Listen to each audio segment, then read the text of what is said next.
You're about to enter into a new world of knowledge, curiosities, and high strangeness. This is a podcast of Straight Up Strange Productions. You're listening to Mysteries and Monsters. I'm your host, Paul Bestall.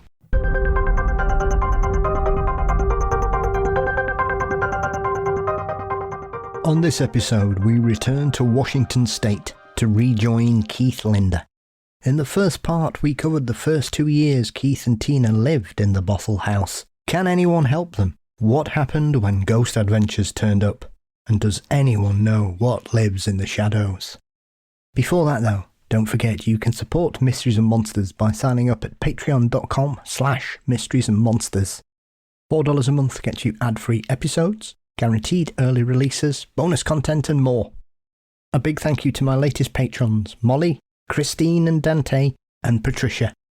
Thank you to each and every one of you, and to all my Patreon subscribers. Thank you for your support.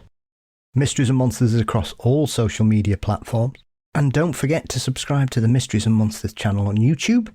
You can also visit mysteriesandmonsters.com for episodes, news and merchandise. Thank you as always to Dean Bestall for his marvellous artwork.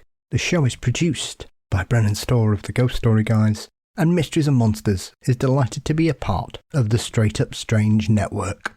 Let's rejoin Keith as we discover what lurks in the final acts at the Bothell house. Today, we return to Bothell in the company of Keith Linder with the second part of our interview as we find out how things developed. Keith, welcome back. Hey, thanks for having me back. My pleasure. My pleasure, Keith. I think because of how we finished the last one, I was looking forward to it, not only for my listeners' benefit, but for mine, because I think we kept everybody on tenterhooks to try and fit in as much as we possibly could. So we just had this interesting party where everybody else came round to the opinion this was no longer raccoons in your attic, Keith, and strange things were afoot, sir. Oh yeah, definitely. Strange things are afoot. Definitely not raccoons or rodents in the attic, which always humored or angered me and Tina when people, asked that question or wanted us to first verify or rule that out. It's a sense of insulting the house occupant's intelligence, if you will.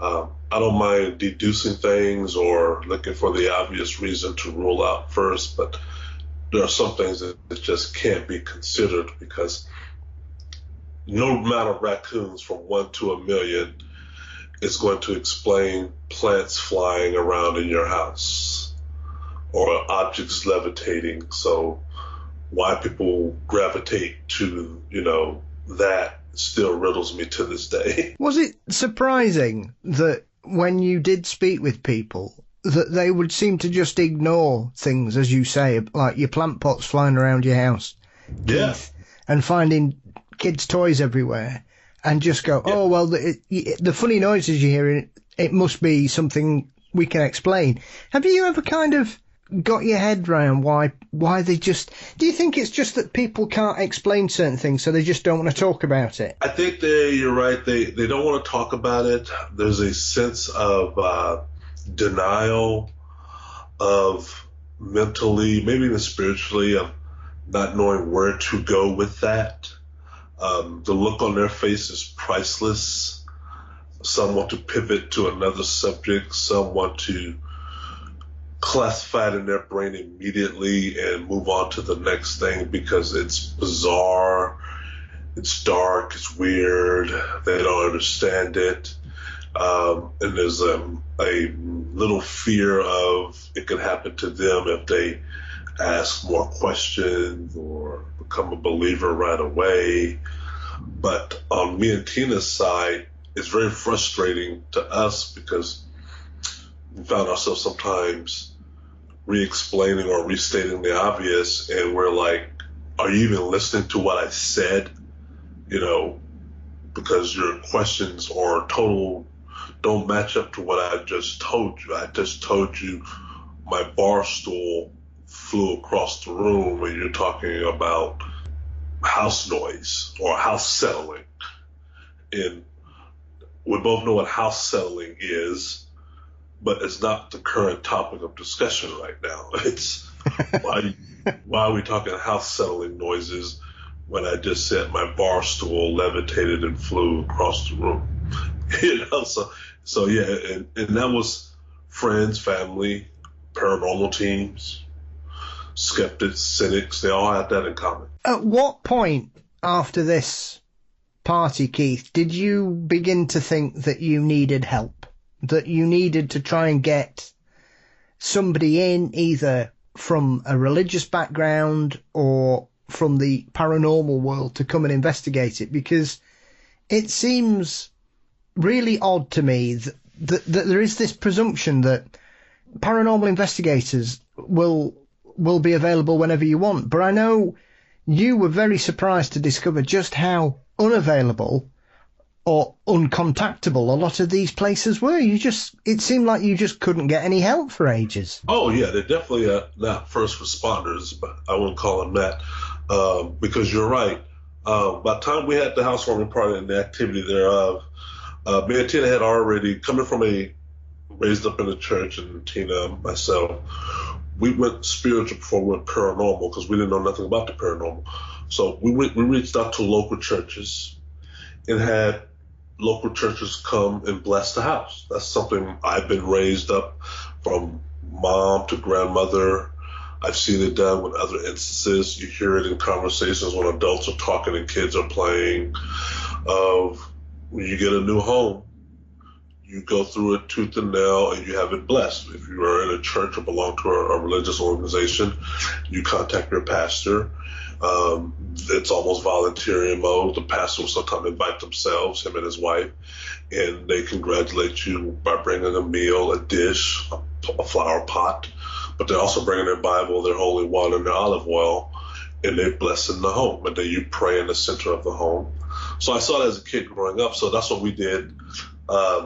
Not when we moved in, which is my regret, but when the activity started happening, local churches did, I think 2 or 3, different denominations, came and blessed the home. Some we told why we wanted them to bless. Some we just kept it very generic. Hey, we're new and whatever. They was always happy to do so. Nobody ever gave you the cold shoulder. That came with the paranormal teams. But the paranormal teams, I found to, number one, we're in the height of our activity, right? And I make a comparison to like dialing 911 in an emergency and being put on hold. I'm going to these paranormal websites and the links I'm clicking are outdated. The number or the phone number left is outdated. The email comes back unable to send or undeliverable. The web page is poorly designed. Names have fallen off. Those that do work, there's a voicemail. They call you 24, 72 hours later. Those that do answer and call you are very gimmicky, prepared, almost comedic-like, childlike in their response to what you're telling them. Then those that do show up are even ill-prepared, thrill-seeking. This is way in over their head.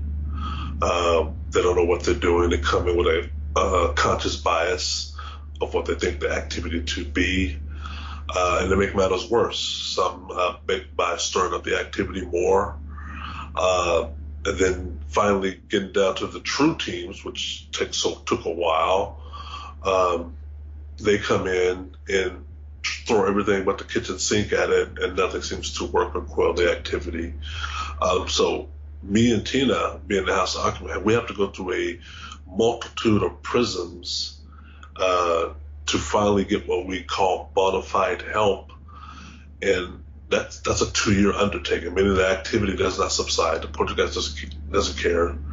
They're not going to subside or slow down what they're doing. They're operating off a playbook, a game plan, and sucks to be you right now. If you can't get the help you need to get rid of us, then oh well, we'll continue with our plan. Meaning the Poltergeists are, and that's what they experience, and that's what's documented in my first and second book. Yeah, I have to say, the portion of the bit where you get the rather brilliant lady called Jennifer from the wonderfully named No Bull Paranormal, Keith. Yeah. They seemed, and I know as you mention it seemed a bit odd when you read it, but it makes a lot of sense that they seem to be the first persons that seem to care about you guys rather than the ghost, if that makes sense, or the haunting, because it does seem sometimes that, and you can see it on certain shows on occasion, that the residents seem to be completely secondary to people investigating what's going on, which I find really odd, because at the end of the day, they're only there because you've asked them to come, because you guys need help. Yeah, we invited them in. It's like we become a third party in our own house environment. But you're right, No Bull Paranormal didn't make us feel that way. I think I said in my book, upon arriving, the first thing Jennifer did was hug Tina, kiss Tina, because Tina was crying. She was in tears. She's frantic. She's upset. She's scared. Nobody's helping us. This was a very dangerous day that they came. It was a huge house attack, huge. And they're responding. We're quivering, shaking in our boots. The house is humming. And we're getting empathy finally. Somebody is empathizing with us. You know, I'm in the IT space, but I'm also in the customer-facing space. And one of the things they tell you is when trying to deal with an escalation with a customer or a customer period, you have to learn or know the art of showing empathy. If a customer is irate or upset, you have to be able to walk them back, calm them down to see why it is they're upset. They're rightfully so, and then we can problem solve. And Jennifer did that. Full disclosure, Ghost Adventures did it. It was very awkward. It's very off-putting to put us on the defensive and have us sitting like in a corner while it seemed like the house itself was getting more attention than we were. Nobody was worried about the psychological impact of both me and Tina. You never see that question asked in that episode of how has this affected you psychologically? Yeah. You never see that question asked by a paranormal investigator to a poltergeist sufferer. And we have answers ready, but it's not something we're going to volunteer. But you can peel the onion, if you will, or the banana and show empathy and get us to talk, and we'll tell you where we're at psychologically. And in my opinion, that plays a role in the investigation being successful because they're listening in too. And Steve and Dawn, the guys from the UK, to their credit, did the same thing. They were very empathetic with our situation, as well as Nikki and Carissa in the United States.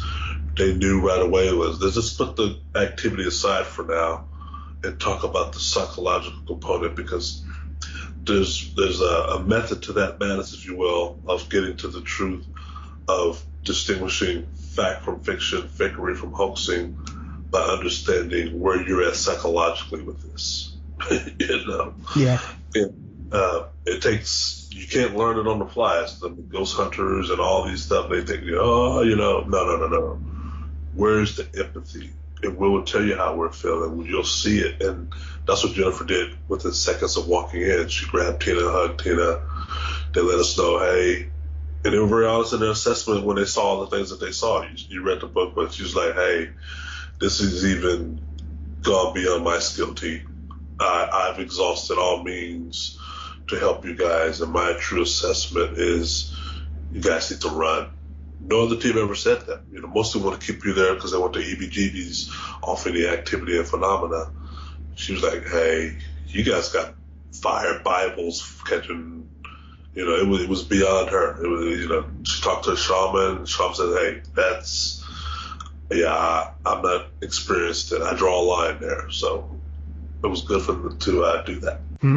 I mean, it seems as well that as crazy as it seems, things have been pretty bad anyway, Keith. It almost seems as though whatever's going on here or whatever's residing here saw this arrival and investigation by this team as a challenge, because it seems, despite them going round and trying to cleanse it and giving you instructions about what to do and where to burn certain herbs and things like that, and giving you prayers and Native American scriptures and things like that.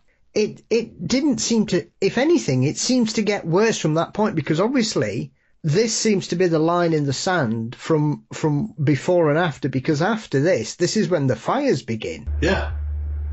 The first fire was the night no Bull Paranormal team was at the house. They had left, remember, they had left.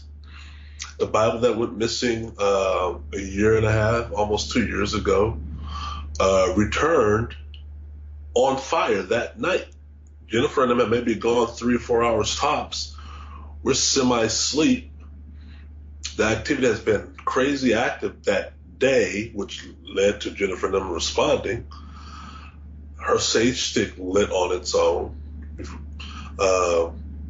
They saw the white mist come from the floor on one of their infrared cameras. They heard the knocking, the banging, the humming, and tried to capture and lessen the activity. But they said, we will be in touch, or we will stay in touch. You have a contact now. This is not going to be a sprint. This is the marathon to get to the truth. And we'll be in touch. But if anything breaks out, call us right away. It was never my expectation that I would be calling her right away within hours of them leaving, because my knowledge or circumference of knowledge of what a poltergeist can do was zero at the time. We went to sleep. We boarded up the damaged bedroom door, went to sleep, and had a little bit of sigh of relief of, hey, we know somebody out there who knows what we're going through. So that's a little bit reassuring. And then later that night, fire alarms are ringing, beep, beep, beep, beep, beep, beep, which is horrific in its own sense, because I'm thinking in my mind as I'm waking up, the last thing I need now is a fire. I'm not even thinking ghosts or paranormal, because my knowledge of poltergeist is zero. I'm thinking, oh my God, do we leave a call? Because we had coffee running that day for the paranormal teams, and we got to leave the oven on or whatever. Oh my God, now I got a fire to contend with. And Tina darts up like I do, and we look up and open the bedroom door, and there's a book in the doorway of our bedroom on fire. A book, flame on, and everything. You can feel the heat on dancing off your face. The heat. I'm 6'5". It's on the floor. I can feel the heat on my face. The hallway is illuminated. I didn't know it was the Bible, the missing Bible at that, until I closed it. And look at that, doused the flames. And soot and ash and everything's everywhere. Fire alarms still ringing. Then I realized, wait a minute, this is the missing Bible. And to make matters worse, there was a wooden cross that hung over our head that night before we went to bed. Wooden cross we kept over our bed that I ordered online from Jerusalem. And it was in the Bible, burnt, scorched.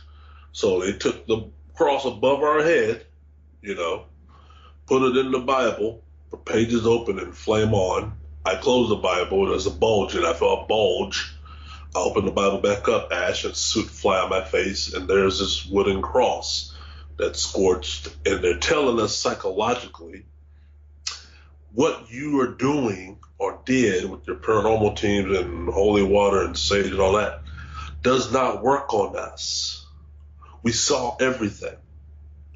Doesn't work. We're still here. And to drill that point home even more so you get it, this is them talking, is that cross you hung over your bed a few inches above your head. We took that while you were semi-sleeping or whatever. And the Bible we took a year and a half ago, here it is. We've always had it. It's always been in our netherworld or wherever, but it's back now. But it's on fire, and here's your cross that was over your head. So you think that's going to protect you? And I can tell people about the psychological elements of this case far exceed the physical. We can talk about the physical all day, but the psychological component of the level of defeat, it's like shooting a silver bullet at the werewolf, and he's just chewing them up and spitting them out. He's like, you read a book about werewolves and you saw a movie where that worked. No, dude, this is real life. You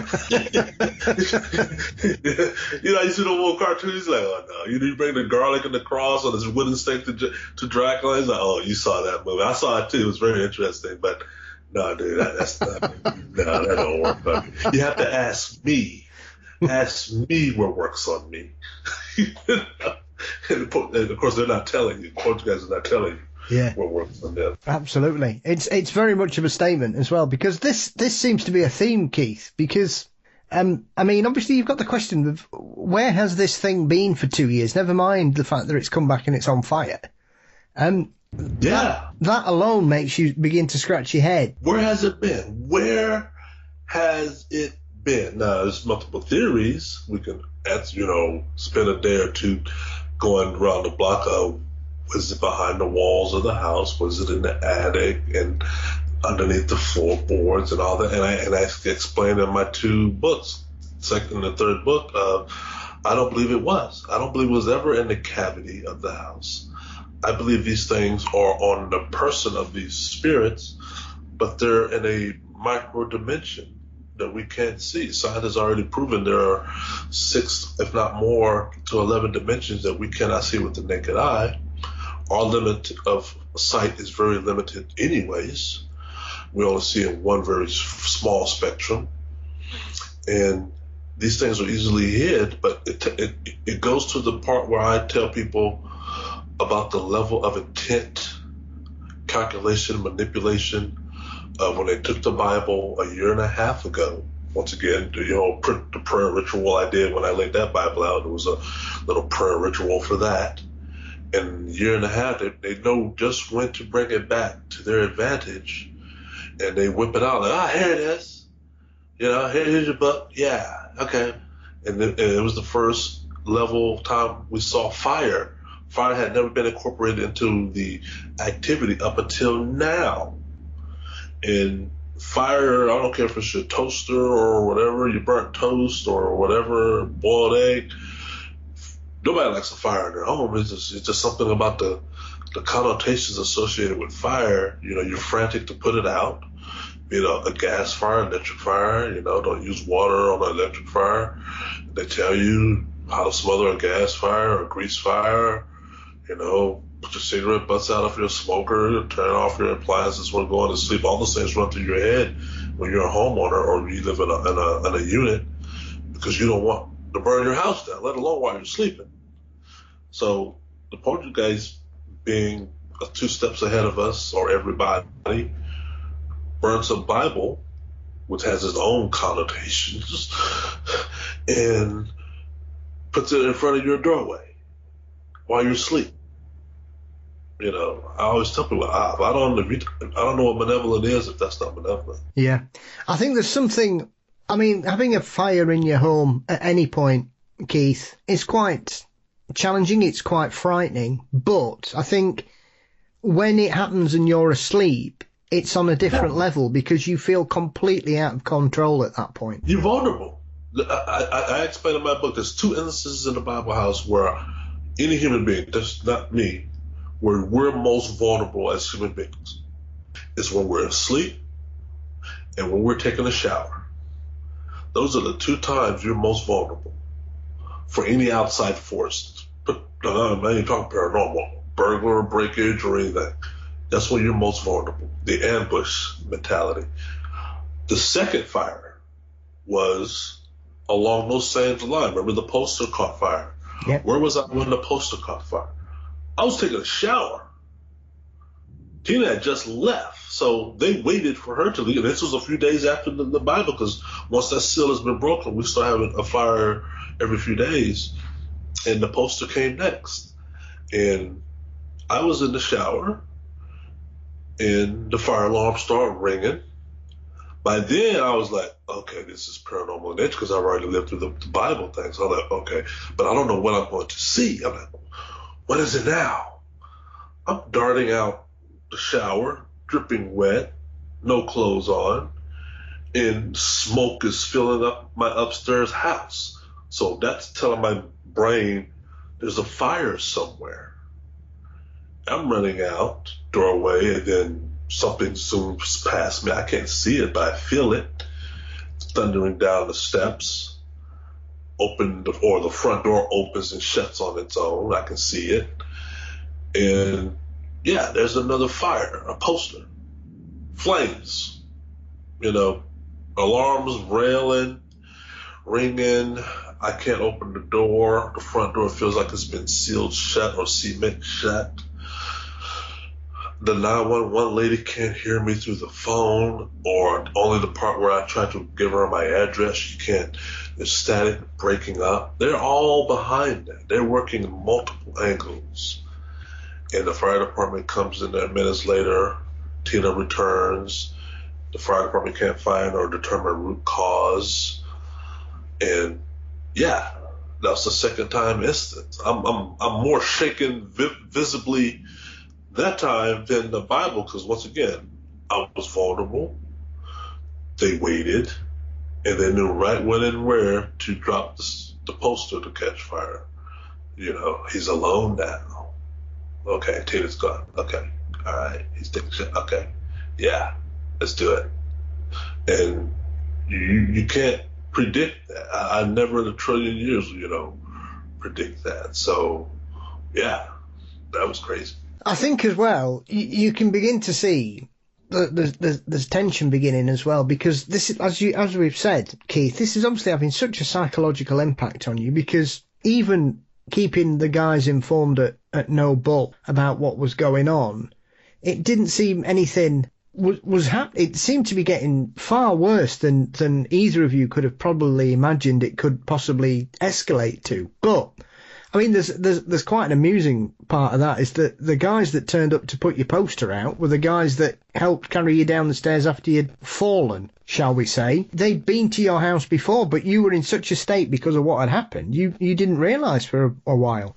Yeah, they realised, making this, uncanny in a sense of, you're right, the Postal Crop fire spring of 2014, fire department responded, but January 2nd, 2014, a few months prior, they responded to me falling down the stairs and breaking my right patella tendon.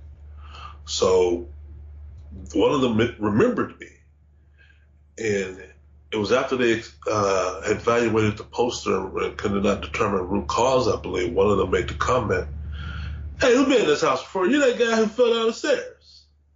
And I think one of them even said, "Man, remind me that when I go to Vegas, I'm taking you with me, because you fell down the stairs and survived that, obviously. And now here you are 4 or 5 months later with a poster catching fire, which is weird, and you're alive again." So they were like, and he even said that. He's like, "Wow, you're a lucky dude. I remember you visited me. Well, your knee is healed back. I can see that. And you're back up and walking and things. But wow, poster, go figure." So I knew they were scratching their heads as to, this is a weird call. This is kind of weird. I don't know, fire. How many times throughout the year do fire people respond to the same house semi-similar emergency where it involves the same party? It's just kind of weird.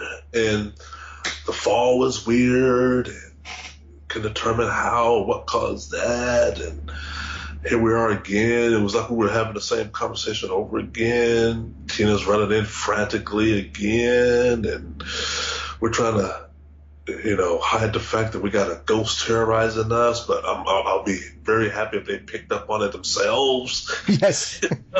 I don't know, should I divulge with them, or they're going to take me away in a padded room or something? I don't know. But if they figure it out, I'll be the first to tell them you're right. But yeah, it was just a weird moment. Me and Tina talked about that. It was like, wow, that's weird. That's just, the same guys, all five fire department, different time of day. This was morning with the fire poster. The knee was at night. So it was just weird that they recognized it first before I did. I was still in shock, but once he said that, I was like, yeah. I think one of the creepiest parts of this going forwards as well is that, as we said in the first episode, Keith, you'd got things set up to try and record it with sensors and alarms and everywhere.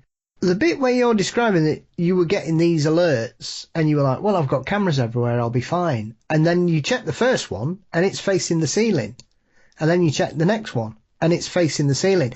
That, to me, just shows a real malicious intent by whatever's here. It's playing you now. It's having fun.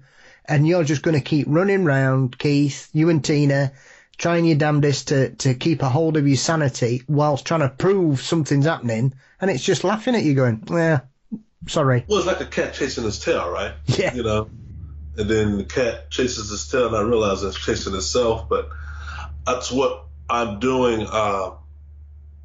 And I've been very unsuccessful.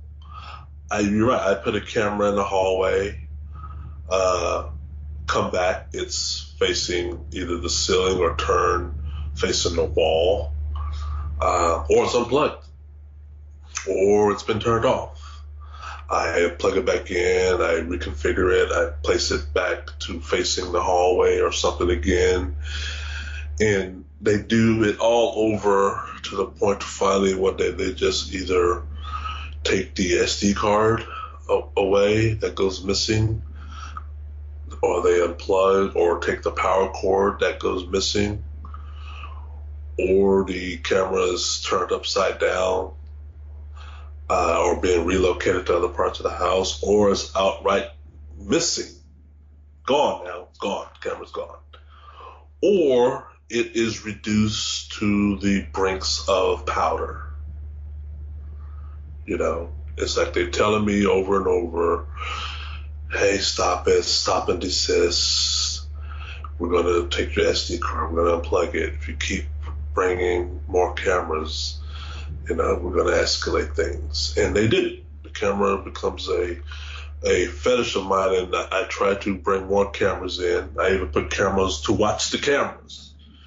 And I know in their land, whatever position they're observing from, it's got to be humorous to them. It's got to be like, this guy, he's spending $50 per camera and he's bringing more in. And yeah, and me, because subconsciously thinking, and I don't know, it's human to think this, but it's so folly, you laugh when you realize it. It's so folly because the paranormal team will suggest this to me and Tina. My brother would suggest this to me and Tina.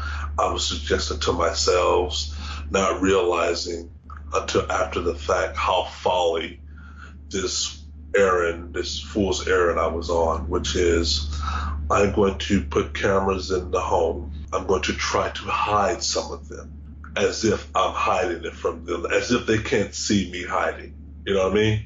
So let me hide it or put it in Tina's plants or cover it up or something where they can't see it, and maybe that'll help me get this phenomenon on video, not knowing the fact that they're watching me at the exact same moment.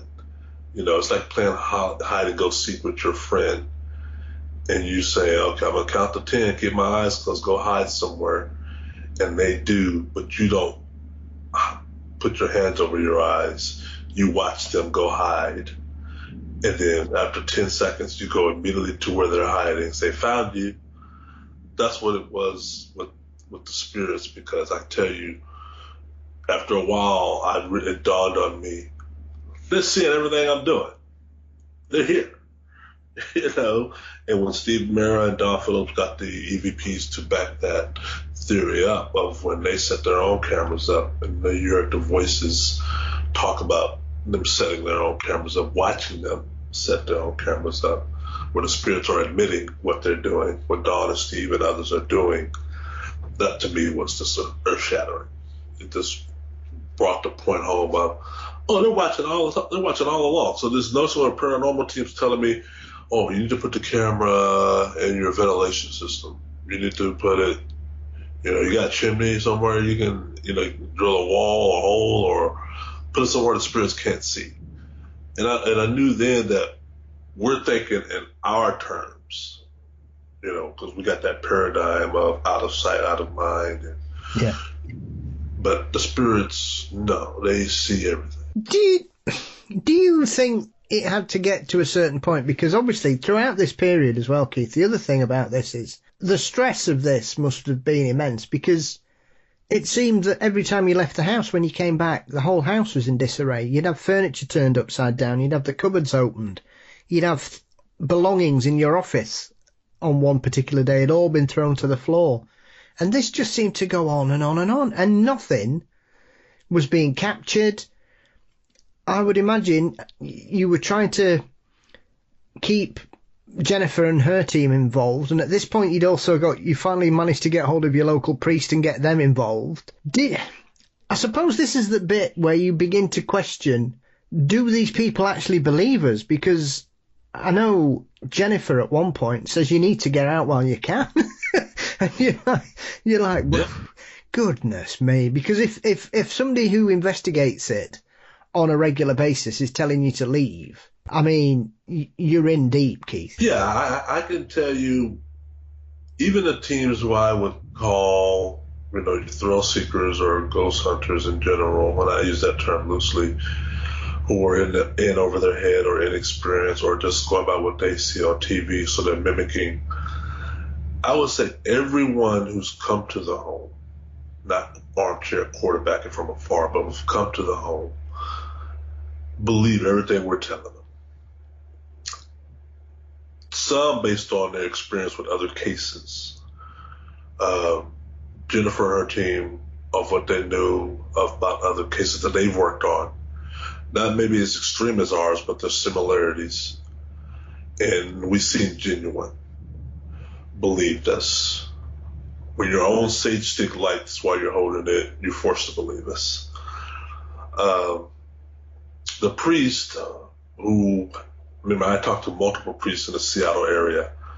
They all referred me to him. It was just very convenient that he luckily lived, or his parish was in Bothell.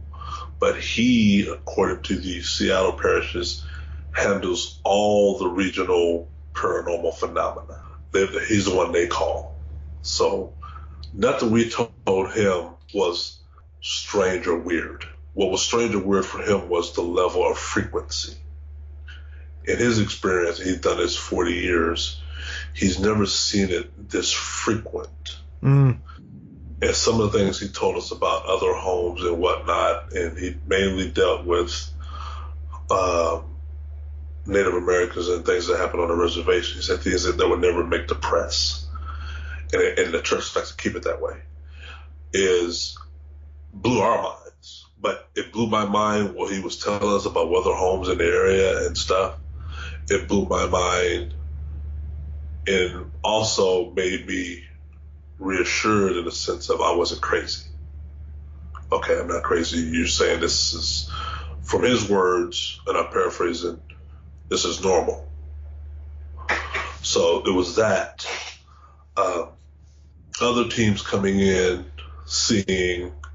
witnessing their own phenomena, nothing to the scale of ours, got their minds blown and knew within the seconds they were in over their head. And they were fumbling the case that they had. They were doing things wrong and correctly, because I always tell people, regardless of your experience with the paranormal, an investigator or researcher, if you should happen, this is very, very, very, very, very, very, very rare, but it can happen.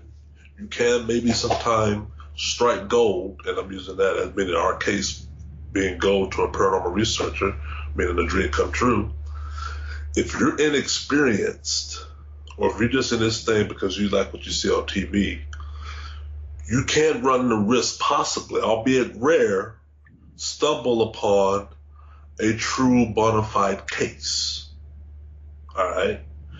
And if you do, and these paranormal teams did, that can have negative connotations for you. Because two things, you can make the activity worse for us due to your inexperience. It's just like a doctor or a surgeon, right? Doctor or surgeon, inexperienced, cuts you open, they can make your situation worse. Okay, but there's pitfalls or speed bumps to help prevent that. There's none of that in the paranormal. There's no vetting. There's no website that said go to this team and not this team. But if a paranormal team inexperienced finds a case like the Bothell house, they can make it worse for the house occupants, but they can also risk bringing some of that activity onto themselves. And the poltergeist is not going to cut you any slack based on your level of experience. Mm-hmm. They're not going to give you, they don't suffer fools on both sides. And they can make our lives miserable, which they will.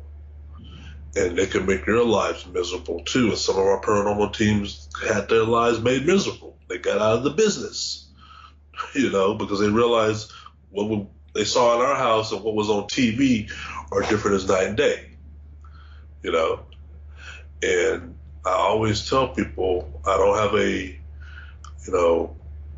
real consensus, or it always, I guess, amuses me, or I find it interesting how people like to ridicule the Warrens, the husband and wife, the Warrens, I believe.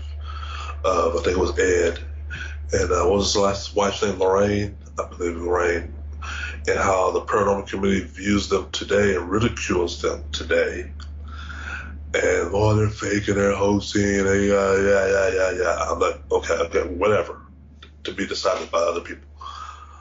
But one of the things I agree with the Warrens about the cases that they took, and one of the things I disagree about the paranormal state or condition today, the community as a whole today, meaning Travel Channel and TV, is today's paranormal community, what about what's on television, make it seem like ghost hunting and poltergeist hunting is fun.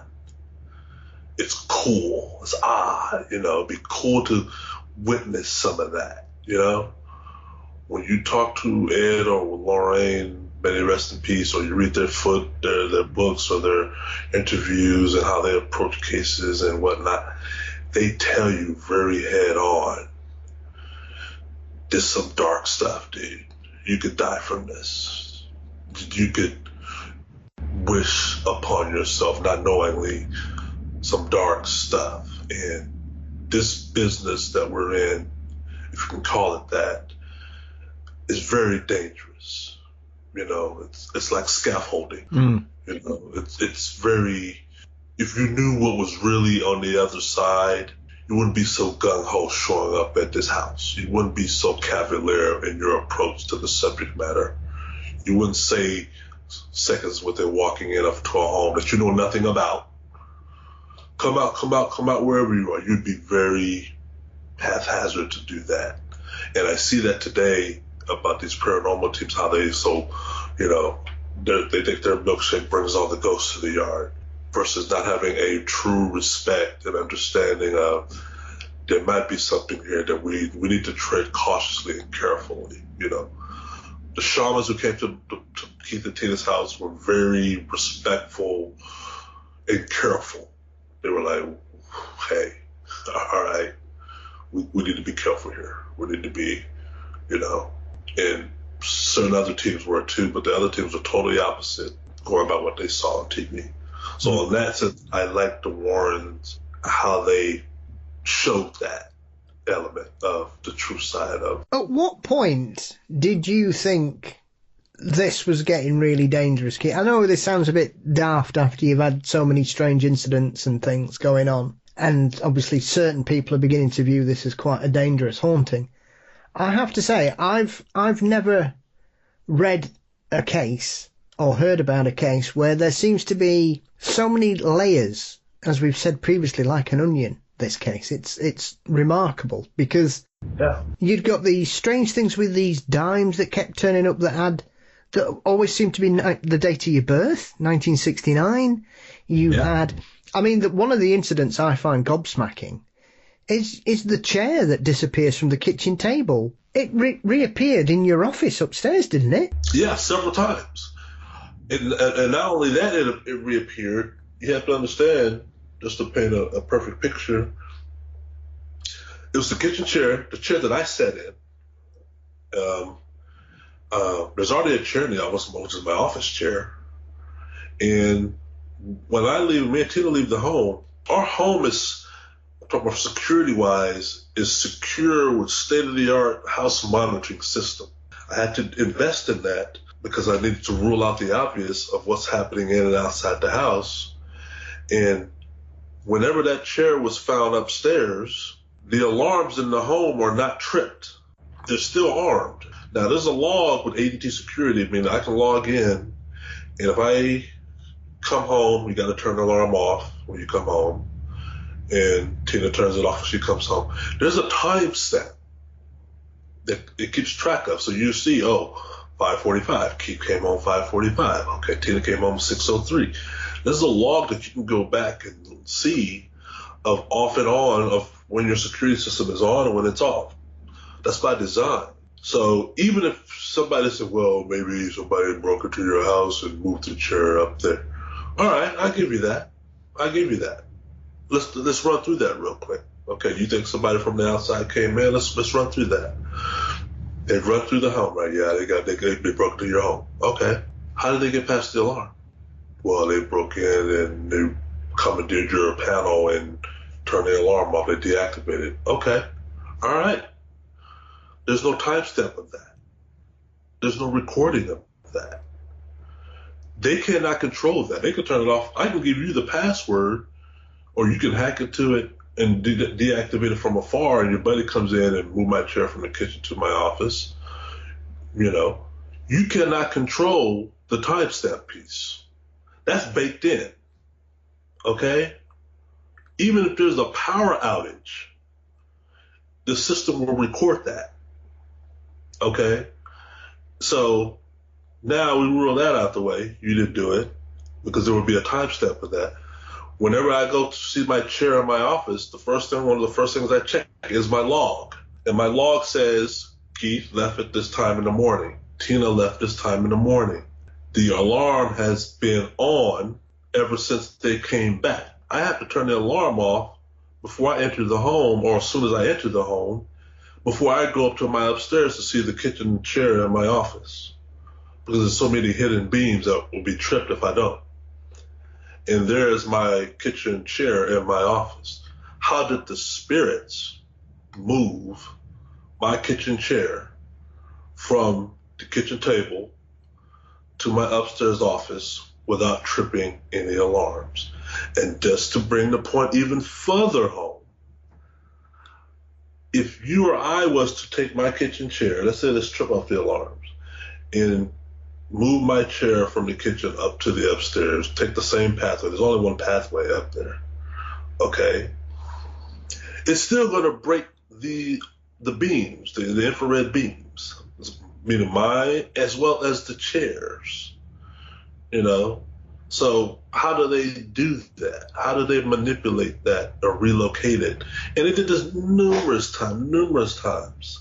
Paul, one time I logged in from my office downtown Seattle because I was getting alerts of notification, movement detected. Aha, there's movement detected. The house is empty. What could that be? Log in. We have 6 chairs around our kitchen table. Only 2 people live in the house, but we have 6 chairs. I look at the kitchen table. Motion detection in the kitchen. Okay, let me log into the kitchen. Whoa, Keith's chair is missing. It's missing. Where is it? All right. I log into all the other cameras in the home. Don't see nothing. Don't see no kitchen chair.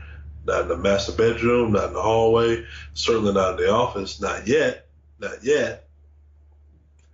Until later that day, I get a notification, sound or motion detected. We're in the office. I log in. There is the chair positioned right in front of the camera, which suggests it just appeared. The camera is doing its job. Credit to the camera, because the chair appeared in front of the camera. It broke the beam. It can't send a beam to the other camera in front of it or to the other mirror in front of it. So it triggers an alert. I get the alert. I log in. There's the chair. Now, the camera and the ADT system are 2 separate things. I log into the ADT system that monitors the entire house. and the house is still in armed mode. It has not been deactivated. How did the chair get into the office? No explanation. None. I think you get to a certain point, Keith, when this is all going on, that you've just got to, you can't try and understand what's happening, really, because the other interesting aspect that goes on as well, I find, and it's a very interesting point you make in the book, is that when it starts writing graffiti on the wall, and you point out in the book, you think it was writing what it wrote to make it look as though you guys were faking it. It was trying to make you look stupid. So it was playing with you even more. Yeah. I said in my book that it's we don't give, the community doesn't give, I don't know if that's purposely done, Poltergeist the intellectual credit they deserve, because one of the things the Poltergeist wants to do is isolate the house occupants from other people, including investigators or anybody they go to for help. They want to isolate you. They want to isolate you from the outside world, and they want to isolate you from each other. So they're building up these silos. And one of the things that they do, especially with the wall writings, is, especially if they're going to leave it behind, is they have to have some level of plausibility to suggest or imply hoaxing. Okay, to give them an out, to make you look silly. Because if you went public with your claims, and I did, the feedback you're going to get from people who you go to and say, hey, I didn't do this, the ghost did this, is, that looks like spray paint.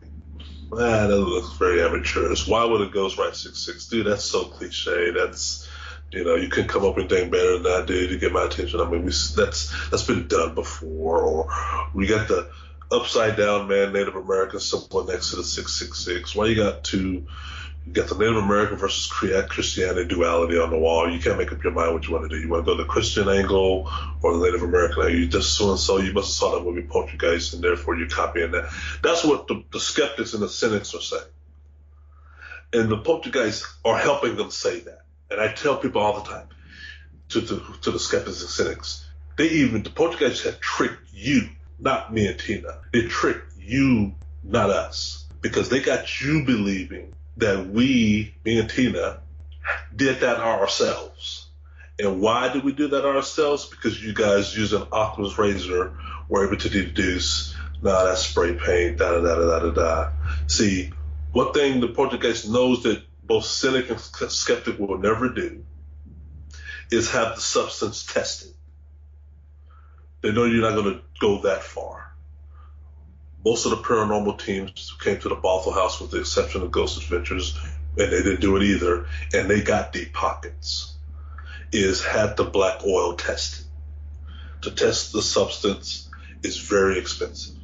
Very expensive. I can tell you, no disrespect to paranormal teams, none of them had any money, okay? Their investigation stops the minute they pull away from the curve. That's when it stops. Nobody thinks to chop off a piece of the oil, take it to a lab, to a university, have it independently tested. Nobody thought of that. And the Poltergeist knows that, okay? That's why they left it behind. It was only me, and it took me 2.5, 3 years later to do it myself. And it was very expensive. Luckily, a lab in my job did it, but the equipment he used to do it and was very expensive, $14,000 or $40,000. And when I did call around to other agencies on how much the test would be, thousands and thousands and thousands of dollars for a test that only took 2 seconds, because the machines that do it is very expensive. So the Poltergeist knows or knew that, okay, we're going to do some 666 stuff, and me and Tina were never horrified about the 666. That didn't scare us. Going back to your other question of what scared us or how do we do things that turned to, okay, that's interesting, to, oh my God, that's dangerous, was the fires. Fire is scary. 666, not scary. No, come on, not scary. That's not for me. That's for the people coming in to see that. You know, 'cause people, oh, it looks like crayon. Oh, it looks like paint. Oh, it looks like that. It looks like that. And nah, I don't know, Keith. I know it looks kind of hokey, man. I don't know. That's a telltale sign of how you know something's fake. Is everybody does 666. Everybody. Well, the Poltergeist knows that. You know, but that's not for us. That's to keep you guys thinking that we are hoaxing, to not take us seriously, because the Poltergeist doesn't want the world to take us seriously. They know they exist. You know, that whole expression, I exist, therefore I am. They know they exist. They're not trying to prove to the world. They want the world to know they exist. They hold a press conference. Hey, we're the Poltergeist. This is what we do. Yeah. Any questions? No, we want to haunt Keith and Tina, and if they go public, we're going to make them look silly to a percentage of the community. And that's all they need. They don't need 100% buy-in. They need a percentage. And if you notice, the things that make this case unbelievable to some, well, the wall writings. And the first thing you see people say is, I don't know, man, that's 666. I don't know, Keith. Anybody can do that. Anybody, you know. And I tell them, yeah. But have it tested. And then we'll talk about the testing and how it was applied, and could it be applied? You know, could you apply that yourself? If I gave you the same substance, could you go in and do that? And the answer is no, unequivocally no. Did you feel at this point you were losing on several fronts, Keith? Because it's clear that by this point it's beginning to affect your relationship. It's beginning to push your buttons for each of you. Some would suggest that it was doing that on purpose to create an atmosphere that would encourage it, strengthen it, keep it developing, as it were, as well as feeling that nobody could help you with all the assistance you were getting from the teams and the priest. Nothing seemed to be working. If anything, it was getting worse. At that point, did you feel you had no other option than to try and track down who'd lived there before to see if they'd gone through anything? Or did you just think, this has gone on for so long, I don't understand how nobody knows this house is haunted. It must have always been like this. Well, yeah, you bring up an important fact about this house in this case is the house had given us hints that there were previous activity, things that we ignored early on, and rightfully so. One was, I don't even talk about the kid cough. One was, I think it was the day I was moving in, and the homeowner across the street walking his dog walked over. It was me and my friend. We just moved my bed upstairs, so we were having a beer outside. Came across the street to introduce himself. Hi, my name is da-da-da-da-da. I live across the street. You guys moving in? I'm like, yeah, my name is Keith. We shook hands. Yeah, I'm moving in. And he made the comment, wow, nobody stays in that house for long. Okay? And I remember him saying that, and it's sort of like the kid cough, didn't do nothing with it until later when he said nobody stays in that house long. And the second thing, and I don't know if I even put this in my book, but I'm glad you asked this question, because after we had come down the stairs of moving my bed upstairs, you know, it's a 2-level staircase. You know, the top is a landing and there's a mid landing, about 11 steps per level. And I remember when we got to the bottom floor, the first floor of my house, after moving this giant bed up my stairs, we hear a noise. And we look up at the ceiling, tall vaulted ceiling, and the chandelier above the staircase is rocking back and forth, profusely rocking back and forth. And me and my friend looked at it, and we were like, wow, I don't remember hitting, because I had a California King mattress. I'm like, I don't remember us hitting that light fixture upon bringing that bed up. I don't remember us hitting it. Do you? Like, no, there's no way we could have hit that thing. Look how far up it is. And we were right. There was no way we could have hit that light fixture. And it was rocking profusely, Paul. I mean, okay? And we talked about it a little bit. We're like, that's just weird. That's just, why is it moving like that? But we just about it. I just like, you know, okay. This is days or weeks after the kid. I'm like, okay, that's weird. But maybe we did, even though we didn't. There's no way we could. We did the math and the height and all that. There's no way. It was not like a wind. It was not like a draft. It was rocking. And then minutes later, we're out there having a beer, and the guy across the street walks over, and he says, "Hey, nobody stays in that house long." But later that week, Paul, me and Tina now moved in the house, and Tina's, I think, we're talking. We're laying in bed. We're talking, or we're having a conversation somewhere in the house, and Tina's like, "Hey, I called and got the utility, the water and gas and all that switched to my name. It's all in Tina's." I'm like, "Oh, good, you did? Okay, all right, good deal." And she said, "You know, the lady at the power company said something, very interesting. She said, 'Wow, nobody stays in that house long.'" Because a customer service agent for a power company would know, right? They would have, when you pull up an address and zip code and all that, they can see the house, and they can see off and on, we're changing the name from this person to this person. These people don't live in it anymore. You do. Now the house is in your name.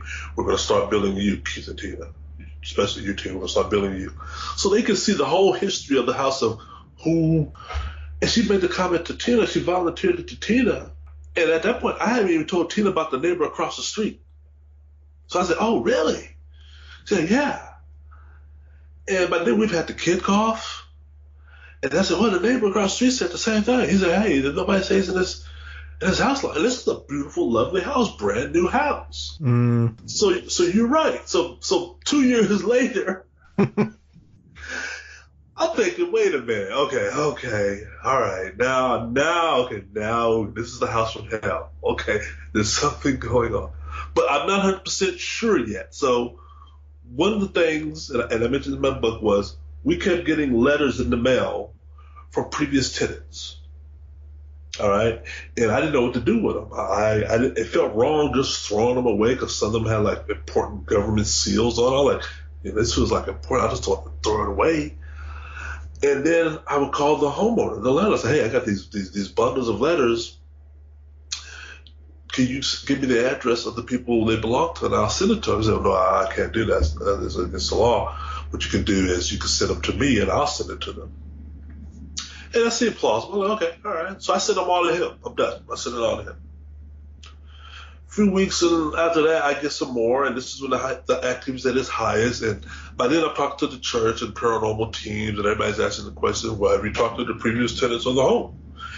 And I'm like, "Well, I've tried, but I'm not getting anywhere." The homeowner wanted to divulge the information to me, so I hit a brick wall. But then Rhonda Jiminy's letter came in the mail, and I had her letters come in the mail before. They said, "Oh, you know what? I'm going to forward her letter on to the landlord, but let me just see if I can Google her and see if I can find out where she's at now. Let me just get lucky." And I said, "Well, you know what? Everybody uses Facebook. This is when Facebook was at its highest. Everybody uses Facebook, 2 billion, 3 billion people." And I said, "Let me just put her name in Facebook search and see if I can find her." I'm glad her name was very unique, especially the Jiminy's part. Let me just see if I can find that. And bam, I hit gold. I found her. And luckily her settings on her profile were to the point to where even if you were not her friend, you could read her wall history. You could read it. She didn't have it on lockdown. So I went straight to the years that I thought she lived in the home, and I found it. And I saw pictures of her and her family inside the home, Paul. And I saw her wall of status updates, and she was talking about how she was depressed, how she was lonely, how she didn't want to live anymore. She didn't want to do that anymore, and the house is this and this and that. So then I emailed her. I sent her a chat deal, and told her, "Hey, my name is Keith. I live in a Bothell house, we have some weird things happen." But I didn't tell her what the weird things were. I said, "Hey, things are weird." And she replied back to me with 3 eye wink emojis. Wink, wink, wink, eye winks.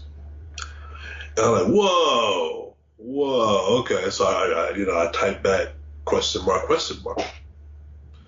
And there was a little bit of pause.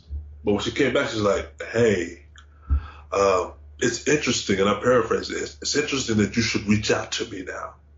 I'm like, oh, really? You know? She said, because me and my husband, we just got back together. And I was like, okay. And she said, let me just tell you, we just got back together. I can't talk about it now. Can I get back in touch with you? I need to clear it with my husband. I'm like, sure. I didn't want to spook her and have her block me or think I'm weird or some guy or whatever, because she don't know me from Adam. And I really didn't want to spook her. I knew I hit something. She said, let me get back in contact with you. Paul, it took her 2 months to get back in contact. I thought I had lost her. I thought she's gone. She's gone. And then one night I got a ding, ding. It was Rhonda. She said, hey, sorry it took me so long to get back in touch with you, but I wanted to clear with my husband, and we talked, and he said I should leave well enough alone, and I talked about it. But she said, I feel it's my Christian duty. Her words, not mine. It's my Christian duty to tell you the truth. She said, it was the beginning of the end in living in that house. She said, that house broke up our marriage. And she said, it felt like the house was alive. Now, before I tell you the rest of the story, I'm going to insert this, because I challenge this to any listener. This is why the skeptics, and I'm talking about the real skeptics, stay away from this case by what Rhonda and what I can prove Rhonda said. Because Rhonda says the house broke up our marriage. It was the beginning and the end. And she started listing some of the things that they experienced. She said, I almost died. And I said, I tried to kill myself 3 times in that house. I became very depressed, addicted to alcohol. Me and my husband broke up. My son became very sick, developed the weirdest case of meningitis. Her son's room was my office. To this day, they don't know what causes meningitis. He almost died in that house. Her husband was an Alaska fisherman, so he would be gone all the time. So she was in the house by herself with the kids, raising the kids, 3 kids, one with meningitis.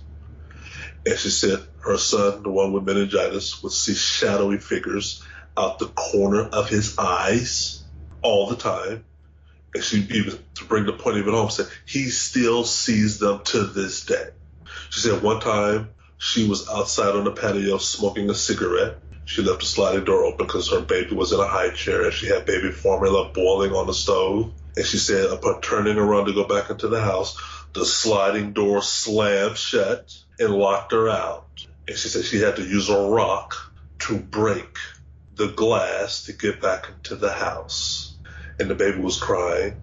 She said they would wake up in the morning and find all their kitchen cabinet doors open. And the nanny, they had a nanny to help her with the kids, would sometimes wake up and find the kitchen cabinet doors open. They would hear footsteps throughout the night, throughout the morning. One time the nanny was just a nanny and the kids in the house, and she woke up and all the kitchen cabinet doors were open. The nanny took the kids and herself and drove to Yakima, Washington, where the nanny family lived because they were done with the house. Yakima, for those who live in Washington, know that's a 5-hour drive from Seattle, but they did it. And Rhonda's telling me all this stuff via email. I've not divulged anything that we had except it's just weird, all right? But kitchen cabinet doors open and close. She tried to kill herself 3 or 4 times in the home, and it broke up their marriage. And here comes this Keith guy, August, July, or whatever, it's 2014, and they just got back together, meaning the dust is now starting to settle amongst them. She said it was the beginning and the ending all. Now, Paul, I think I mentioned this in my book, but this is one of the reasons that this is another element that keeps skeptics at bay about this house. It's because I can prove by email and timestamp the conversation I had with my landlord when we first moved into the Bothell house. This is 2 years before I even knew Rhonda existed. One of the first things when I contacted my landlord after moving into the Bothell house was I asked him, what happened to the screen door of the sliding door? We had a sliding door, glass door, but it was summertime, and I said, we have no screen door. We want to leave the sliding door open, but the screen door closed because everybody in the Pacific Northwest, most homes are not equipped with central air conditioning. But we did not have a screen door. The homeowner said, hey, my bad. I forgot to tell you that I had to have that sliding door replaced. And I never put the screening door on it, to accompany it. I never did that. Here's what you can do. Feel free. This is the homeowner. He's telling me, he's giving me homework. The landlord's giving me homework. Feel free to go and buy whatever screen door fits that door. Feel free to do that. And whatever money you spend, take it out of your month's rent. Oh, really? I can do that? Yes. And I did. But this is 2.5 years before Rhonda's story. Now, Rhonda told me 2.5 years later, hey, I was smoking a cigarette on the patio. Upon turning it to go back into the house, because I left the door open, the sliding door slammed shut and locked me out. I had to break the glass door with a rock. Okay? So the glass door that me and Tina have, sliding door, is a different sliding door than Rhonda had. That door is gone. All right? Now, if you read my second book, you would see the police report of when the police report responded to Rhonda's suicide attempts. The police officer wrote in his report, upon hearing that a woman was screaming in the garage that she's going to kill herself, and why can't you just leave me alone, felt he had the right to go through the backyard. He lifted up the side door, wooden door, to go through the backyard because he's responding to a distress call, not from Rhonda, but from Rhonda's family, that she's suicidal. They've not heard from her in a while. So he's doing a wellness check.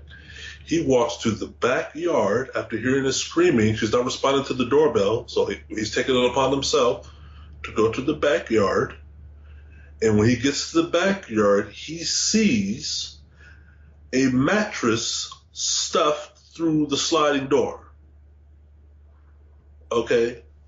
He has to, and he wrote in his report, he has to remove the mattress from this sliding door. Rhonda had plugged up that hole that she made with the rock weeks or however ago to do that. He has to remove it before he can enter the dwelling unit. He removes the mattress, enters the dwelling unit, and is met with Rhonda as she's coming out of the garage with both arms bleeding and holding a screwdriver, screaming at him, they won't leave me alone, they won't leave me alone, they won't leave me alone, they won't leave me alone. He tells her twice to drop the screwdriver. She does not drop it. He tases her the second time. He writes in his report all of that and more.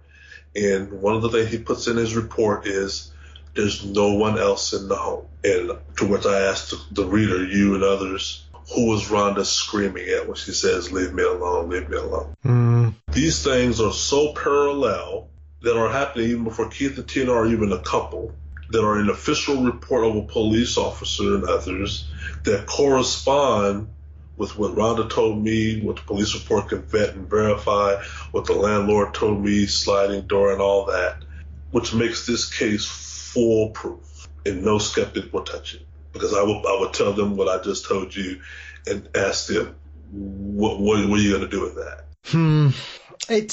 This is the thing about this case, Keith, is that there was clearly, as when you look back and you think, well, the neighbours said this and the landlord told us that, most people don't think much about it. I've been in a similar situation where in a previous relationship we bought a house and the neighbours said something quite similar. There was no paranormal elements to it, Keith, but sometimes a house can just be a negative space for whatever reason. And I think we were the fourth people to have bought that house within 10 years, and every other couple that had bought it previously had either split up or got divorced after buying that house. Yeah, you're right. Going back to the energy, the energy, what I just told you with Rhonda, that alone would make our house the way it is. Okay? But we're coming in, so fast forward, from the day Rhonda was tased and the police responded to that dark moment. Fast forward to 4, 5, 6 years later, here comes Keith and Tina waltzing in.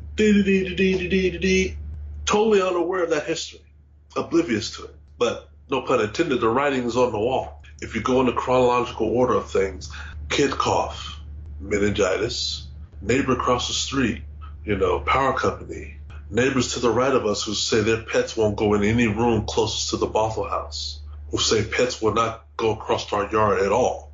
Other people witnessed this. Remember my housewarming party where I kept getting locked out of the sliding door? Mm-hmm. All these things were just writings on the wall. They tell you, and it escalates and it escalates. And you're right, it put a strain on our relationship, just like it put a strain on Rhonda's and her husband's, to where they got a divorce, to where Tina and Tina broke up. Tina thought I was cheating on her because she was finding woman jewelry in the home, in our bed, in the kitchen, in the bathroom sink, in our bathroom, in the bathroom countertop, in the bathroom shower stall, to where any woman who finds that stuff of another woman would obviously reach the conclusion Tina did, even to the extent that what Tina had witnessed and seen already. It's hard to, I'm not sure I would, even based on what I've seen. If I came and found a guy's shoes on Tina's side of the bed or whatever, Yep. Especially if it kept happening over and over and over. I ain't talking about a little one-off. Based on everything I've seen, I would still think that. And they're doing that because they want to raise the tension.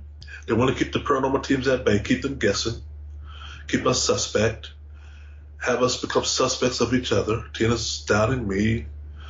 The teams that are responding to us in a time frame we would like them to. But the activity is getting worse. I'm getting more pulled into the technological gadgets that I'm bringing in. But Tina's got me on the defensive because she's accusing me of infidelity. That makes me mad and upset because I got to defend myself, defend my whereabouts. You saw the time where I went and had happy hour with my friends and Tina was attacked in the home. She couldn't reach me because my phone was not taking her calls or receiving her calls. So there's these little block moments.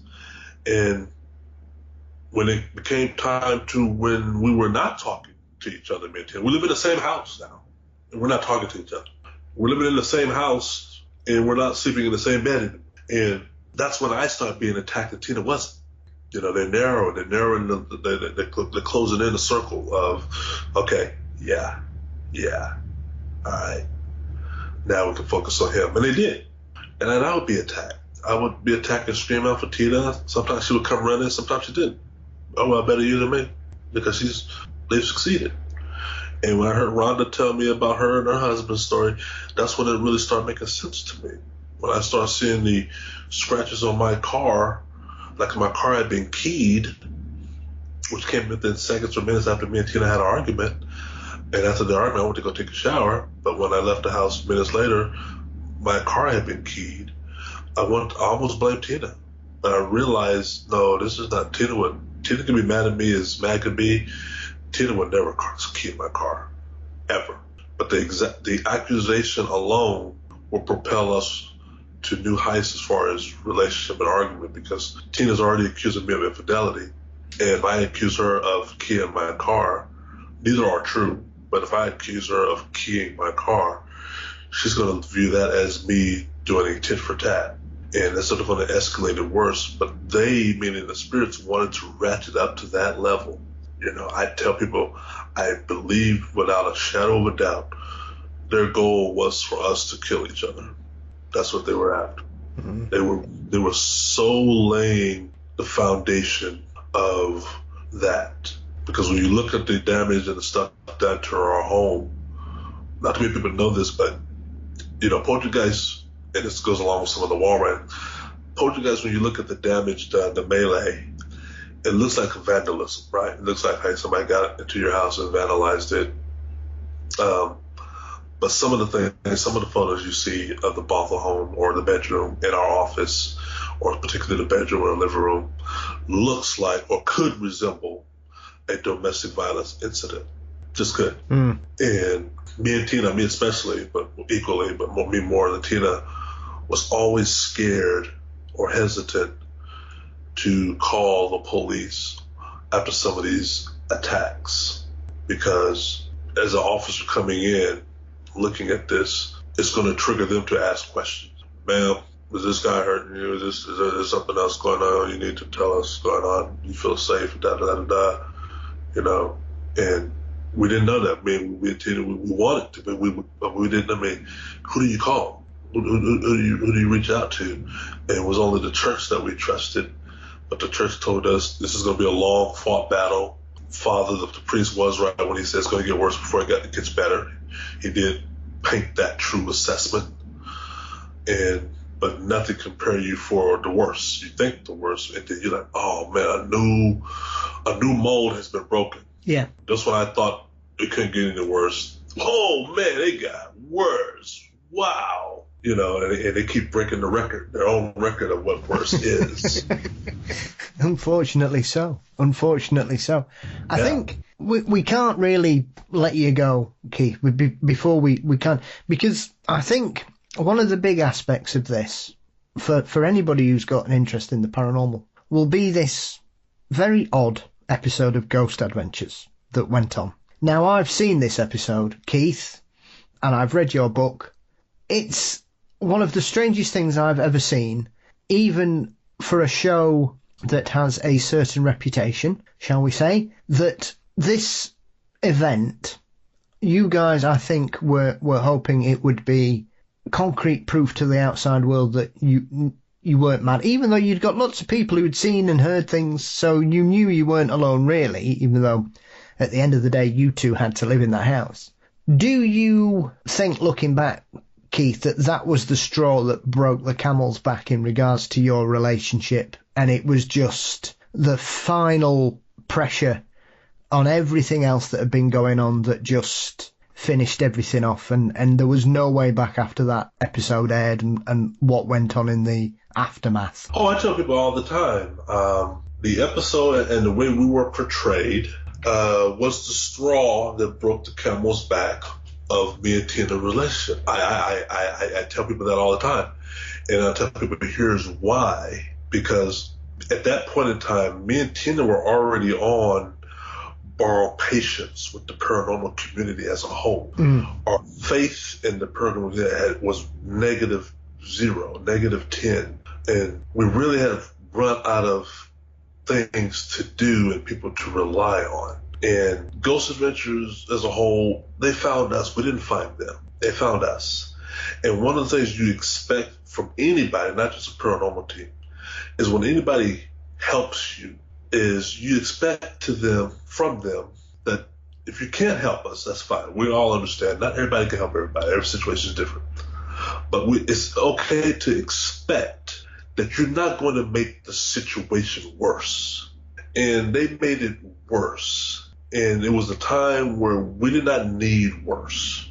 I was not asking for them to be involved or to believe us. I don't care if you believe. It's not my call. What I care about is you're not going to make us look worse or make the situation worse, because that psychological aspect of it.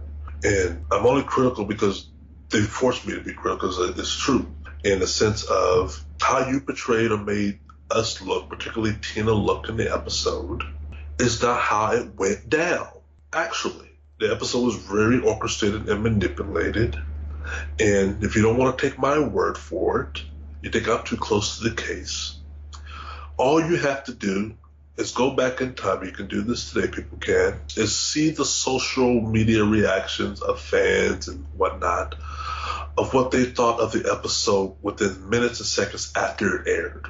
The things that they were calling Tina and me, and the epithets and the drawings of Tina and me and all that stuff. And to add insult to injury is when we reach out to you to put a statement out there to maybe lessen that, we got no response.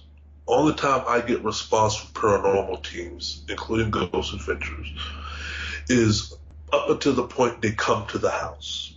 Everybody's responding to you right away up until the point they come to the house. The day they come to the house or the day after, that response tapers off. You're not, whatever was instant email reply becomes days, weeks, and months. Ghost Adventure, it was months. We did not hear from them for 2.5 to 3 months. When the episode aired, we were not briefed on it. We were not previewed on it. You know, we saw it when the world saw it. And then how they portrayed it, and particularly Tina. And Tina was done. She's done this because I know why spirits do what they do. I know why they do what they do. But human beings, we're supposed to be a step above that, I think. And they did not help. And the evidence is out there. Other people who are fans of the show have come and told me, have made a point to find me on the internet. They said, dude, I've watched them all my life, years and years and years. I know every episode by heart. I saw your episode. I've never seen them treat people like that before, ever. I mean, they were having equipment malfunctions in your house and they were just totally ignoring it. But I see them have it in other episodes and it's the Holy Grail. And I was not familiar with the show, so I didn't know. I had to go back and see it. Oh, really? And I watched it and I'm like, oh. And other people who knew that, who have a baseline of what the show is and does, told me that in thousands of emails, thousands of people. And it blew them away.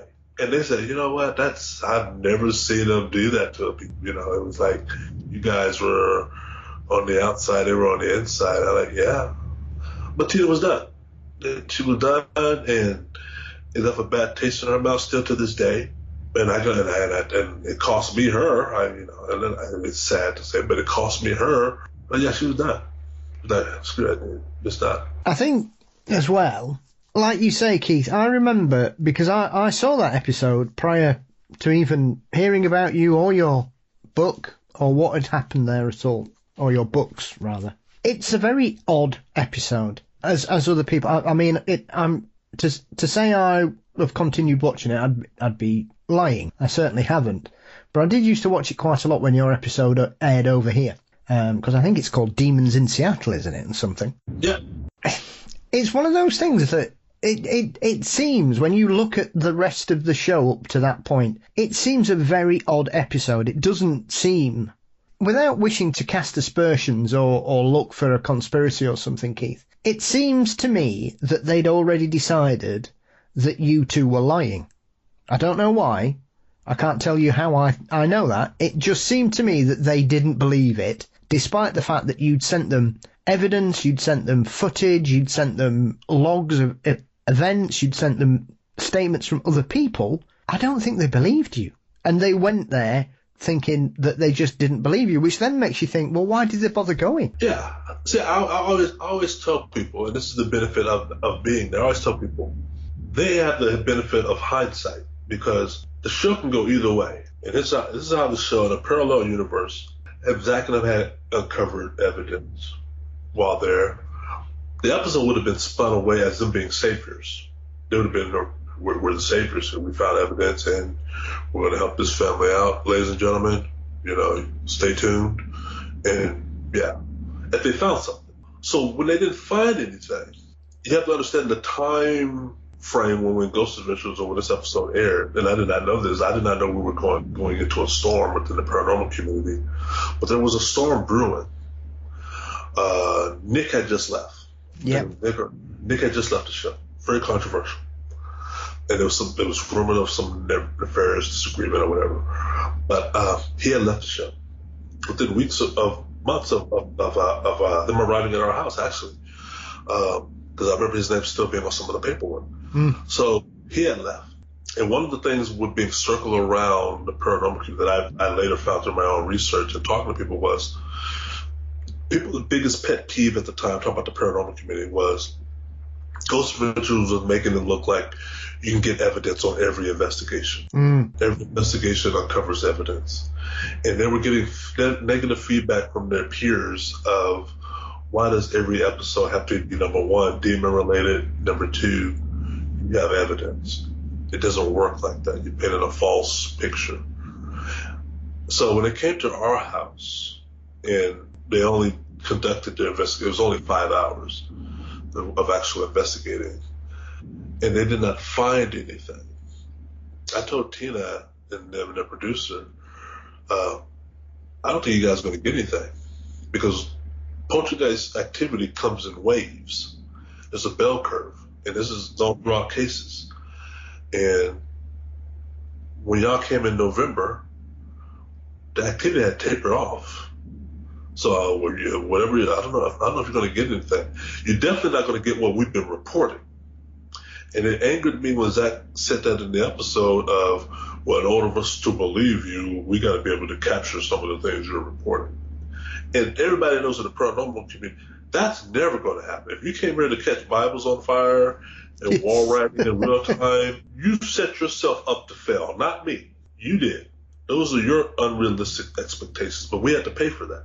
Yeah. Because he said that in that episode. He said, well, we got to be able to see some of that stuff for ourselves.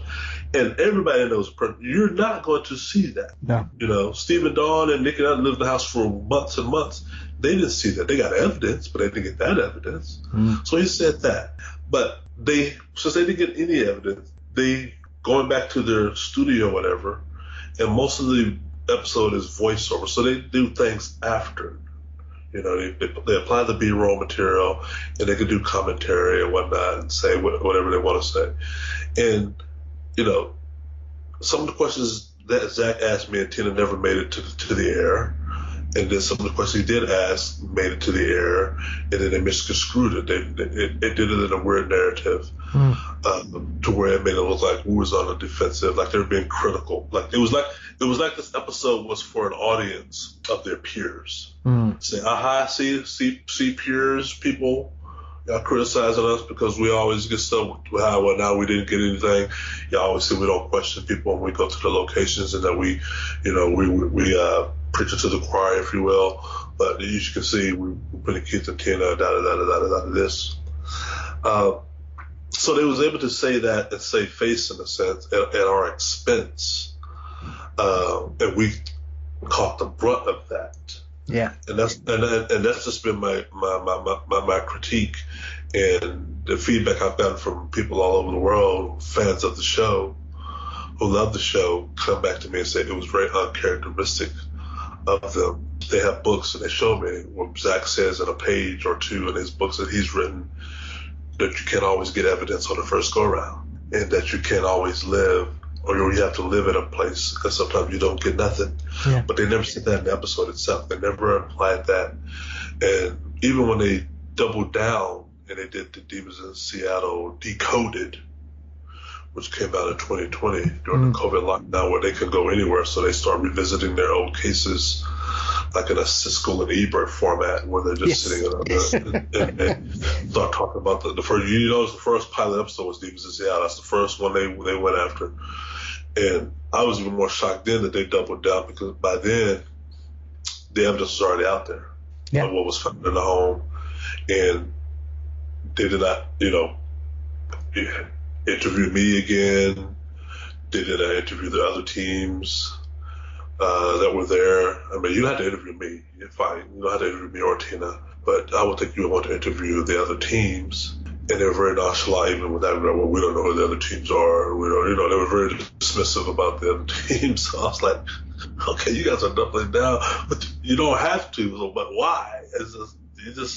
So yeah, it's just weird. But anybody who watched both episodes, meaning Demons in Seattle Travel Channel episode, and the Demons in Seattle Uncovered, which is the documentary about Steve Barrett, Don Phillips, which is free on YouTube, to compare both investigations and understand why one got nothing and why the other team got something. Yeah. I think as well, Keith, it shows the dangers of putting yourself out there into that environment, wanting help. Not fame, you needed help. You weren't trying to do anything else but get this sorted because, you were struggling to sleep, you were having problems at home, the relationship was falling down, things were catching fire, you were frightened, you were scared, you were fed up. Do you think you were hung out to dry a bit? Because obviously I know, as you mentioned in the books, some of the comments that were addressed towards Tina were horrendous. And it was almost as if people were saying, yeah, she's making it all up. It's all her. Yeah, we were hung out to dry. Tina became the scapegoat, which most females in the paranormal poltergeist lore generally become the scapegoat. That's one of my pet peeves about the diagnosis of a haunting, is people cling to the theory that, because one of the first questions I'm always asked is about Tina. What's her mindset like? Is there a woman in the home? Is there a child in the home? Is there a female teenager in the home? They come in the home and they veer straight toward Tina with their clipboards, And she became the scapegoat, the demon lady, as they called her, and other negative epithets. And then we're hung out to dry. Well, and I never quite understood, because people say this every now and then. I get emails and trolls and whatnot, and they'll spam me on YouTube or something. But they like, people like it's our fault.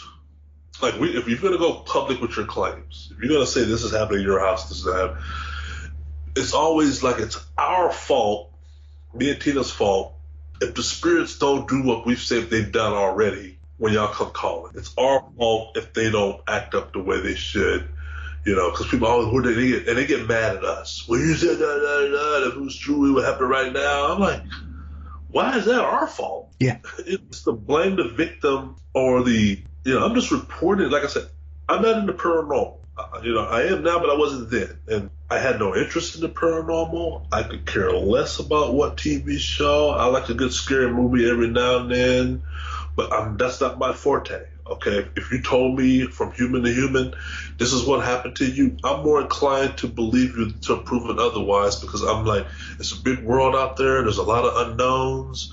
Who want me to call you a liar? I don't know you.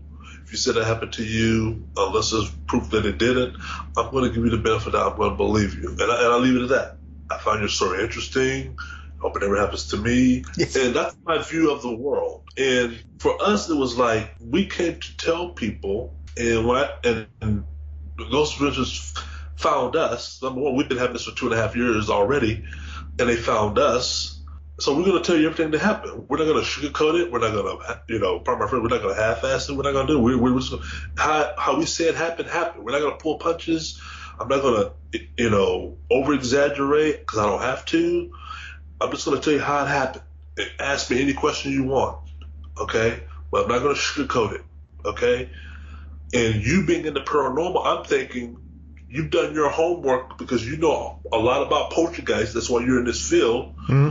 So whatever I'm telling you should start ringing bells in your head, and you decipher what you want to believe and whatnot. You connect the dots and come to me with your plan of attack, your plan of action.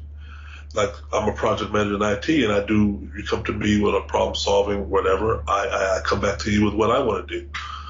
But I don't put you on a defensive the way people put us on a defensive, because if you put it, it seems so silly. Like, you got a couple, I was mid-40s at the time, Tina's mid-40s at the time. We're moving to a home. We've been together 2 years already. We're moving into a home together for the first time ever, to celebrate our 2-year anniversary. I just take on a job promotion that allowed me to get this lovely home and ask my girlfriend to move in with me. We're renting the home. And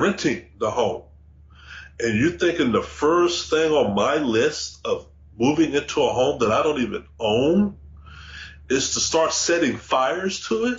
Yes. And go public with it? Like, my landlord would not have a problem with that? Yeah. You would think my fires. He has to approve Ghost Adventures coming and filming, not me. He has to approve it. Because deep down inside, he knows the house is haunted too. Yes. He just don't know what to do with it. But hey, if y'all can help us, please, because I want to sell this house one day. If I can get whatever in there out of there, I'll be more obliged and happy. So he's invested too. And you think me and Tina, who once these claims went public, like, I got to go to work in the morning.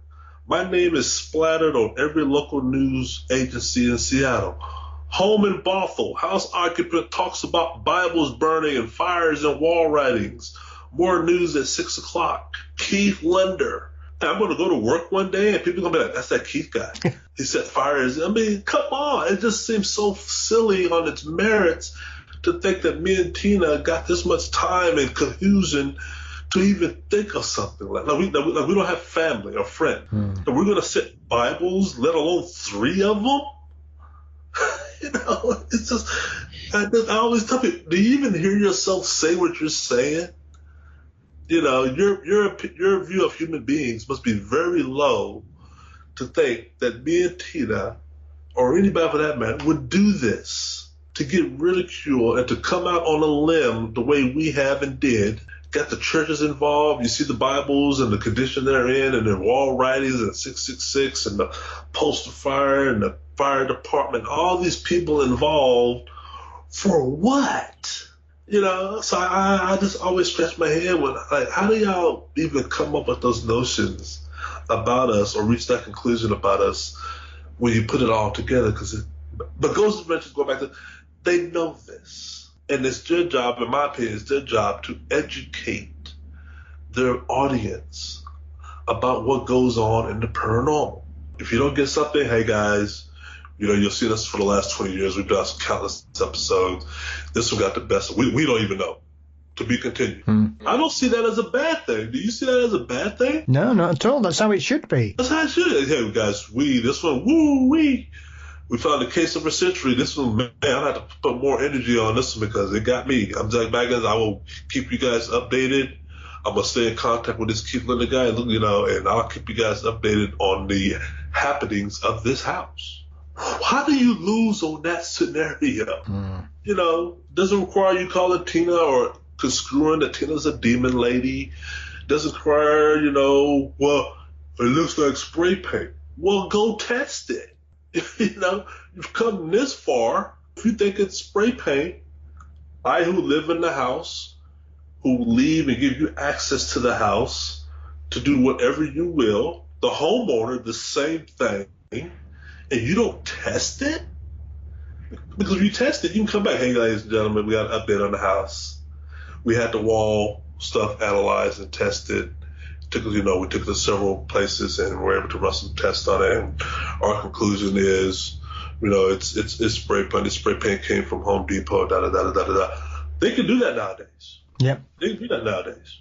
You know, there's forensics that'll do that nowadays. It take a while. It's expensive, but if you can buy that kind of money to do that, or you can come back, hey guys, we went and stuff and had this thing tested and independently verified, and whoa, you're going to want to tune into this new episode we got coming because it came back bone black.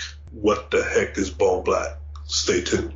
So I don't know how they sabotage. I don't see how they could, why they went the route they went other than they didn't take themselves seriously. And that's my gripe with the program as a whole is, you know, you fumbled it because you were right there. You were right. The Poltergeist did their part. They did their part. Whether it was a mistake or on purpose, they left substance on the wall to be tested. You know, go back to the San Pedro haunting. Remember that haunting in California? Yes. With Dr. Barry Taft, when it was rumored to be the yellow liquid? Yes. They tested that. It was blood plasma. They came back. This is plasma. You know? It's coming out in the walls and the ceilings of this house.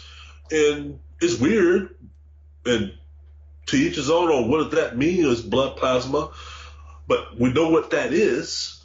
You know? If we didn't test it, I don't know what that looks like. It looks like olive oil. It could be canola oil. I don't know. Looks weird. Well, test it. You know, you test it independently. Hey, that's plasma. You know, now you can run with that. Well, whoa, that's, you know, science. You got an answer for that? You got an answer? Why we got black plasma coming out the ceiling? What is that? That's science. We don't know. We don't know. We weren't there. You know, well, it's plasma, okay? The University of Stanford or wherever, California tested it, blood plasma. They could have done the same thing with the black oil in the Bothell house. We tested it, you know, got this, that, and that. This is the conclusion we reached. And no, it's on the ceiling and every wall and stuff, you know, which adds credibility to Keith and Tina because the level of application of this is insane. So yeah, it just riddles me. It just riddles me. Yeah. Well, I would suggest, Keith, that anybody who doesn't know anything about this case just needs to buy your books to get the full picture, because we've done 2 shows, nearly 4 hours of talking, Keith, and we've, you know, without wishing to stretch the bounds of credulity, there's so much more we haven't mentioned or gone into, or the things that happened. It's incredible. I think And I don't mean this to be taken the wrong way. I'm just really glad you've got through it, whatever happened there, because I think, especially when you had the communication with the previous tenant and the issues that she'd had, to be able to get through this, despite all the sort of stress and damage that it did to you psychologically, you've still got through this the other side somehow, Keith, because I think often we have this kind of romantic view of hauntings. Even poltergeist cases are sometimes viewed as just disruptive more than torturous. And your case is one of the most full-on events I've ever read about. And like I say, I'm just glad you've got through it and you're able to look back and laugh at yourself as well in some of the circumstances, because there, for the grace of God, go I, Keith. So it's incredible. Yeah, you're right. Once again, like I said, thanks for having me and talking about it. But you're right. I am blessed, and I know that by still having my level of sanity, a level of levity to talk about it, to laugh in certain areas, and explain. And there's a silver lining. Very few in this case, but there are some. Had it not been for paranormal teams dropping the ball, Ghost Avengers included, we would not have known what we know now about this house. Yeah. I really tell people that. Had the episode aired a certain way, even if they just focus on the battery drainage of the equipment and said, we think there's something there. We wouldn't prove it, but we think something there. The case probably would have stopped there, just maintaining and moving out. And that would have been the last of it. But we know so much now by me staying longer and other teams coming in and really living in the home and putting all that stuff on the internet free for people to access themselves and to study, hopefully, for eternity. I feel I've done my part. So I'm glad in that regards. And in the memory of Rhonda Jiminy's, she told the truth too, you know, and I feel I helped in that regard. So yeah, you're right. People can get all this stuff and more, and all 3 books, and then the information that's free on the internet. Absolutely. Well, I'll put links to everything in the show notes, Keith, but just to remind anybody, where can everybody find the books and also your YouTube channel with some incredible footage and evidence that you've collated there? Yeah, it's a good question. So all 3 books are on Amazon.com. The Bothell Hell House, Book 1, Attachments, Poltergeist of Washington State, Part 2, and Poltergeist, The Night Side of Physics, all are on Amazon. If you're a Kindle, not Kindle, but if you're an Amazon Prime member, these books are free to you already. So if you're a Prime member, these books are free to you already, including being delivered to you free. YouTube channel, you can find me, just type in Keith Linder or Keith L. 500 plus videos await you of the events in the Bothell House, as well as the evidence. Everything we discussed today is on my YouTube channel to watch. So I tell people to go to both places, the books, which have links to the videos, or go to the videos on YouTube, which have links to the books. Brilliant. Keith, it's been an absolute pleasure. Thank you for spending so long speaking with me and explaining everything and taking me through a brief journey in your 5-year Hell House haunting. And I wish you the very best of luck. And I know it's happened before to other people, but God forbid it happens to you, Keith, that you end up somewhere else with something. But if you do, you know where I am. Okay. Hey, thanks, Paul. Appreciate it. Thank you. My pleasure. Take care, Keith. Thank you. All right. Thank you.